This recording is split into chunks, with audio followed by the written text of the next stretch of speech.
Ils sortent de ce conseil d'entreprise extraordinaire, soulagés. Ils représentent le personnel de Bruxelles Airlines. Et d'une seule voix, ils nous disent que la compagnie est sauvée, même qu'elle retrouve toute son identité. C'est ce que le personnel a toujours voulu, être intégré dans un groupe comme Eurowings, qui est allemand, qui n'a pas la même façon de travailler, tandis que maintenant, ça va nouveau être comme avant, la grande famille de Brussels Airlines.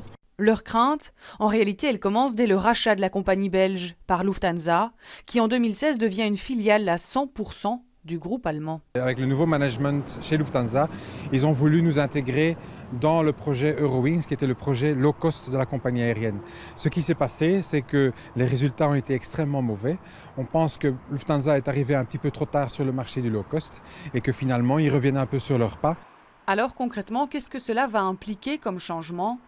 Chez Bruxelles Airlines, on se veut rassurant. Pour le personnel de Bruxelles Airlines, nous devons voir ce qui doit être changé et travailler pour établir un plan d'ici octobre. Et pour les clients, rien ne change, mais dans les coulisses, nous devons travailler afin de rendre la compagnie plus rentable. Bruxelles Airlines retrouve donc une partie de sa liberté, mais devra tout de même être surveillée. Un plan de redressement sera proposé à la compagnie très prochainement pour améliorer notamment sa rentabilité.